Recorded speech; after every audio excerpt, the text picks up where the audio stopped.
Here's a dogwood I've been working on, and you can see that there is some wire scarring right here. I left this wire on a little bit too long. I wired it in spring and it grew super strong between spring and now, which is roughly the middle of August. So that is going to have to be taken care of. First thing I'm going to do is actually remove this wire. I'm going to use my wire cutter here. And normally what I would do is just snip the wire by pushing the wire cutter as close as I can to the branch or the trunk and then snipping it. And then gently uncurling the wire from it. That leaves you with a little chunk of wire times a whole bunch of them, and then you have to continue doing that. What happens is if you unwrap the wire, you actually risk tearing some of the bark here. So if you tear the bark, it takes it a little bit more time to heal, and you will get kind of an uneven result if you do that. So I use a combination of careful unwinding along with cutting the wire.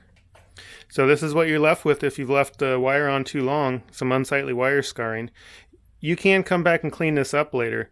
You can actually take a knife blade and go through that. What I suggest is letting it heal over for a little bit, and then it will eventually, if it grows strong, it will eventually take over that cut and smooth it back out many years down the line. But what I'm going to do for now is just take off the rest of this wire. This particular section is easy enough for me to unwrap.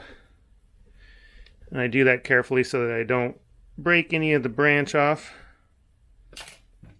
And what I'm going to do the next time I wire that is I'm actually going to wire in the opposite direction of that twist in order to not cut further into that cut. And so it's going to come around this way.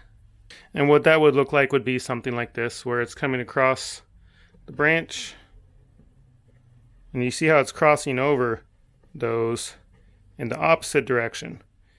So this will make it where it's not going to continue to bite into that same section. So that's what you could do if you start to have some wire scarring on your trees. First thing, remove the wire before it does that, and it won't be quite so bad. Second thing, let it heal. And then third, when you're ready to wire again, if you so choose, avoid the wire and do guy wires if possible, pulling the branch down from one strong point instead of wrapping the entire branch. It limits the wire scarring. If you do have to wire in the opposite direction as I've shown here in this little short. Hope you enjoyed this short video today. I'm going to try to do one of these every week if I can. Just little tidbits, things that I've picked up along the way. See you here next time on Bonsai Echo.